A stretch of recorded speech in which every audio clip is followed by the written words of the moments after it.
अस्सलाम वालेकुम दोस्तों, this is Faizan Feroz and welcome back to my YouTube channel.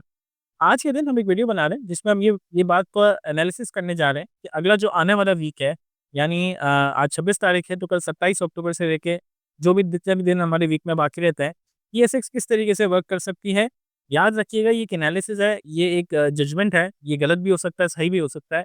तो आप जहाँ पे भी अपनी इन्वेस्टमेंट करने जा रहे हैं, जिस फर्म में भी अपनी इन्वेस्टमेंट करने जा रहे हैं, तो आप अपने रिसर्च खुद करें और अपने फ़ायदे और अपने लॉस के ज़िम्मेदार आप खुद होते हैं। तो अगर हम TSX की मार्केट क्लोज़र के हवाले से बात करें सबसे पहले तो लास्ट वीक में जैसे एक वीडियो में कहा था कि मार्केट एक बहुत क्रिटिकल लेवल पे खड़ी है और वो एक आपको पिवट दिया गया था। अच्छा, कुछ लोगों ने कमेंट भी किया था कि थोड़ा-सा पिवट और ये सारी चीज़ों की एक्सप्लेन कर दो, तो थोड़ा-सा 3 लेवल आपको हमेशा दिए जाएँगे जब भी आप किसी भी ऐसी कमोडिटी या किसी ऐसे शेयर या किसी ऐसे मार्केट को एनालिसिस कर रहे होंगे। पहला आपके पास जो लेवल होता है दैट इज़ कॉल्ड पिवट।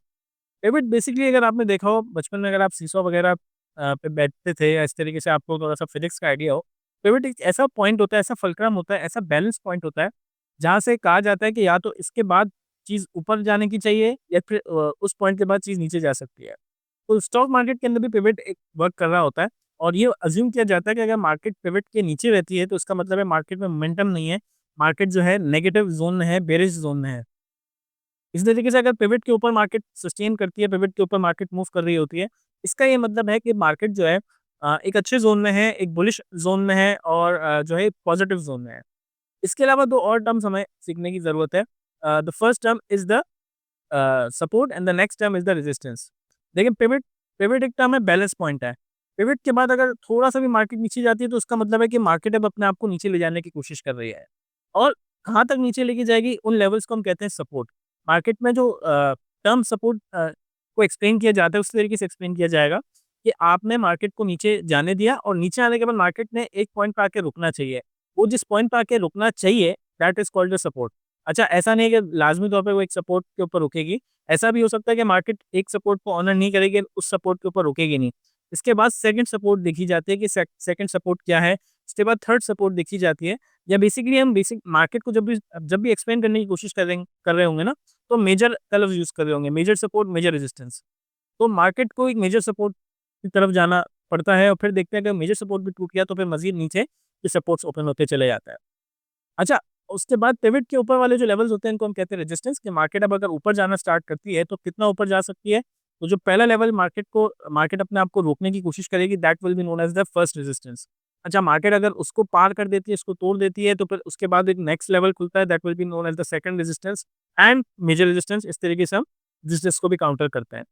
तो अगर हम अपनी लास्ट वीडियो की बात करें, जो हमने वीकली क्लोजिंग के ऊपर बात करी थी, उस वीकली क्लोजिंग में हमने कहा था कि पिवट जो है मेरे नज़दीक 163 के का होता है और मार्केट ने उस पिवट को फिलहाल तो ऑनर किया है। क्योंकि मार्केट ने जो ओपन किया है, अगर मैं आपको स्ट्रेट वाइज़ की बात करूँ तो 164 पे मार्केट ओपन हुई है। भैया 165 ये मोटा-मोटा पकड़ लें। अच्छा, उसके बाद तकरीबन जो हाई बना है 168,400 का हाई बना है और जो लो बना है तकरीबन 163 का बना। जैसे कि मैंने कहा, मार्केट ने उस पिवट के पॉइंट को ऑनर किया और जो क्लोजिंग आई है वो थोड़ा-सा 163 के ऊपर आई है, 163,300 के ऊपर की क्लोजिंग आई है। यानी वीक ऑन वीक बेसिस में Karachi stock Pakistan stock exchange ने तकरीबन मोटा-मोटा 1500-1600 इस तरीके का कुछ नुकसान किया होगा। अब अगर मैं नेक्स्ट वीक को भी प्रेडिक्ट करूँ तो मुझे एक चीज़ जो लास्ट वीक भी फ़ील हुई थी, मेरा स्टैंड अभी भी वहीं पे ही है कि मार्केट में थोड़ा-सा कूल ऑफ फ़ील होता है।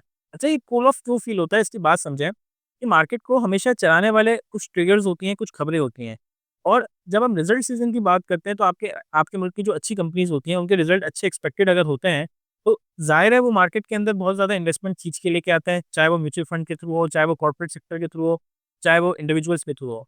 और उसकी वजह से जो आपका एक जो रिज़ल्ट सीज़न होता है उसकी वजह से मार्केट के अंदर हमेशा पॉजिटिविटी देखी जाती है और ये भी देखा जाता है कि कभी मार्केट में 1 आइटम चल रहा है, कभी मार्केट में 2 आइटम चल रहे हैं, सेक्टर वाइज़ अगर हम बात करें और कभी मार्केट को बैंकिंग सेक्टर उठा रही है, कभी मार्केट को फर्टिलाइज़र सेक्टर उठा रही है, कभी मार्केट के अंदर ऑटोमोबाइल सेक्टर उठ रहा है। जो जो जिस सेक्टर का रिज़ल्ट अच्छा है मार्केट उसको पॉजिटिव लेती है और उसके हिसाब से मार्केट मूव करती है। बट ये जो अभी ये 2-3 महीने आने जा रहे हैं, इसमें हम अक्टूबर भी देखते हैं, नवंबर भी देखते हैं। इनमें मार्केट में कोई खास खबरें एक्सपेक्टेड नहीं होती अनटिल अनलेस मुल्क के अंदर कोई डिस्कवरी हो जाती है या कोई इस तरीके से मतलब आइटम रिलेटेड कोई खबर होती है तो ठीक है, बट कोई मेजर इकोनॉमिक अपडेट्स देखने की हमें हमें नज़र नहीं आता है। तो यहाँ पर मार्केट अपने हमेशा अपने आप को कूल डाउन करती है और अपने आप को कंसोलिडेट करने की कोशिश करती है और यहाँ पे वर्टिकल मूवमेंट नज़र नहीं आएगी, हॉरिजॉन्टल मूवमेंट नज़र आएगी। यानी 1500 पॉइंट बढ़ते हुए नज़र आ जाएँगे, 1500 पॉइंट नीचे गिरते हुए नज़र आ जाएँगे। बट इसी चीज़ को देखते हुए आपने अपने अगर हम टीएसएक्स की बात करें तो देखिए 2 तरीके की हमारी इन्वेस्टमेंट्स होती हैं, short term entry and long term entry की अगर हम बात करें। तो शॉर्ट टर्म एंट्री के हवाले से इस वक़्त मार्केट एक बहुत मुझे नज़र आ रहा है कि मोमेंटम खो रही है, आहिस्ता-आहिस्ता करके उसका मोमेंटम कम होता जा रहा है। और अगर मुझसे अगर आप लेवल पूछें, तो मेरे लिए लेवल्स वंस अगेन ऐसे कुछ लेवल्स बनते हैं कि 163 मेरा पिवट अभी भी अपनी जगह पे मौजूद है और यहाँ से मैं जो अपनी फर्स्ट सपोर्ट मान के चल रहा हूँ 159,000 को मान के चल रहा हूँ और जो उसके बाद की सपोर्ट है वो 157 1000 की सपोर्ट मुझे मेरे नज़दीक नज़र आती है। इसी इसी के तरीके से अगर हम ऊपर की बात करें तो अगर हम ऊपर के लिहाज से बात करें तो देखिए 2 तरीके की रेजिस्टेंस यहाँ पे देखी जाएँगी। एक तो 167 168 के जो कि पिछले वीक का हाई था और एक 170 के जो कि ऑल टाइम हाई है। तो अगर हम नीचे के लिहाज से बात करें तो मार्केट तकरीबन 4000 पॉइंट जाती हुई नज़र आ रही है और अगर ऊपर के लिहाज से बात करें तो इस वक्त भी मार्केट 3 या 4000 पॉइंट जाते हुए ऊपर जाते हुए भी नज़र आ सकती है डिपेंडिंग अपॉन कल मार्केट कैसे ओपन होती है। लेट्स सी मार्केट कैसे ओपन होती है। लॉन्ग टर्म ग्राफ्स अभी भी हमारे बहुत अच्छे हैं। अगर हम लॉन्ग टर्म ग्राफ की बात करें तो मंथ ऑन मंथ बेसिस के अंदर काफ़ी ज़्यादा हमें पॉजिटिविटी नज़र आती है ग्राफ्स के ऊपर और लॉन्ग टर्म ग्राफ्स बहुत ज़्यादा बुलिश हैं। और अगर आप लॉन्ग टर्म इन्वेस्टमेंट करने की कोशिश कर रहे हैं तो मैं आपको ये सजेस्ट करूँगा कि आप अभी लंप सम इन्वेस्टमेंट ना करें। अभी आप कोशिश करें कि अगर आप कोई भी आइटम खरीद लें, लॉन्ग टर्म के लिए भी खरीद रहे हैं, कोई मसले वाली बात नहीं है बट अपने पोर्शन को या अपनी क्वांटिटी साइज़ को कम से कम रखें और एसआईपी अप्रोच के तहत उन आइटम्स को परचेज़ करें और अपने पोर्टफ़ोलियो को बढ़ाने की कोशिश करें, पोर्टफ़ोलियो को एवरेज आउट करने की कोशिश करें। देखिए, ऐसा बिल्कुल हो सकता है मार्केट जो है एक पर्टिकुलर लेवल के ऊपर आके रुके, साँस ले और उस लेवल्स के नीचे भी चली जाएगी। ये मार्केट के अंदर हमने देखा है और जो नए बंदे हैं शायद उन्होंने मार्केट को ऊपर जाता हुआ ही देखा है, इस वजह से शायद वो ये बात भी समझते हैं कि मार्केट को हमेशा ग्रो ही करना चाहिए, तो भाई ऐसा नहीं है, मार्केट नीचे भी जाती है, बहुत नीचे भी जाती है और बार-बार नीचे भी जाती है।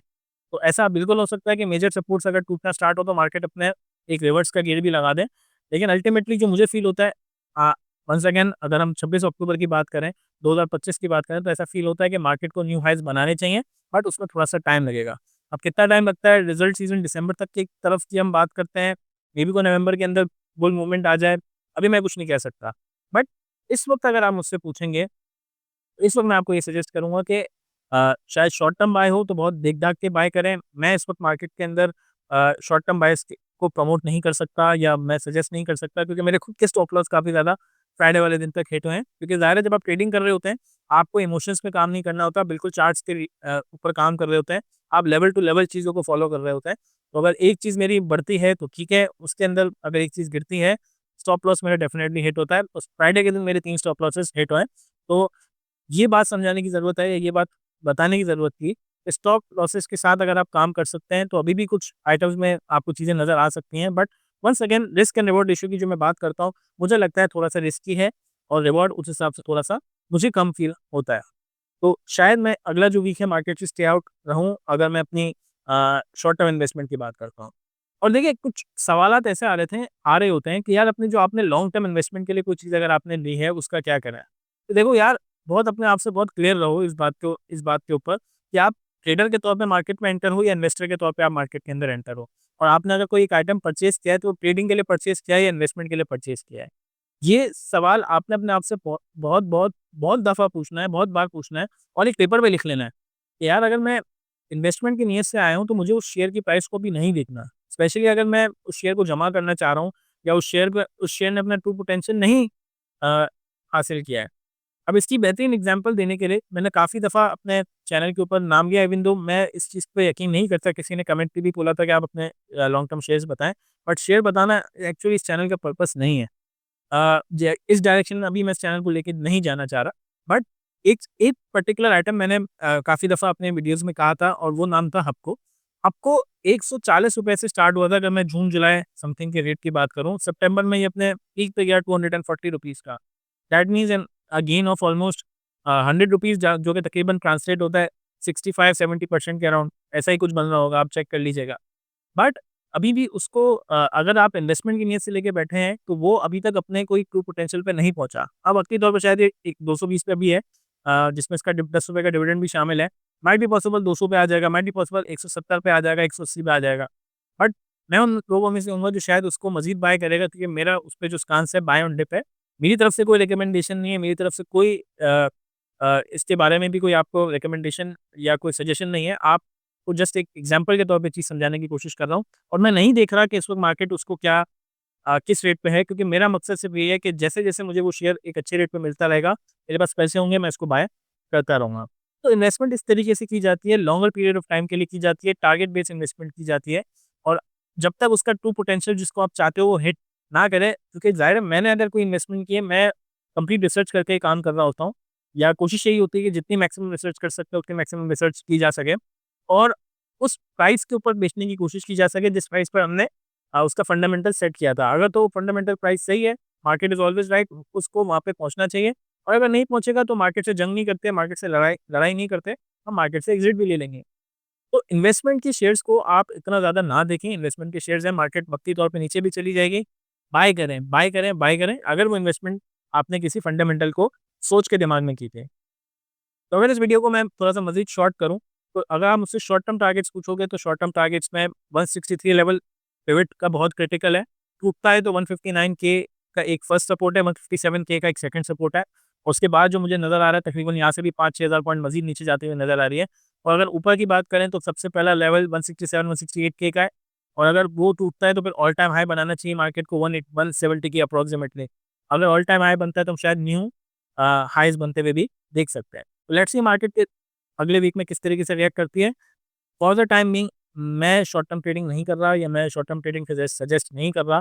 थोड़ा-सा मार्केट से बाहर रहते हैं, जो पैसा बनाया है, जो पैसा ग्रो किया है, उसको थोड़ा-सा सँभाल के रखते हैं और देखते हैं कि मार्केट नई अपॉर्च्युनिटीज़ देती है या नहीं देती है। तो अगर आपको ये वीडियो पसंद आई है, तो इस वीडियो को लाइक करें। इस टाइप की वीडियोज़ अगर आपको पसंद आती है, तो इस चैनल को ज़रूर सब्सक्राइब करें। अगर आप चाहते हैं किसी ऐसे टॉपिक पे वीडियो बनाना जो अब तक हमने नहीं बनाई है, तो आप कमेंट सेक्शन में पूछ सकते हैं। हम उसके ऊपर ज़रूर वीडियो बनाएँगे। Thank you.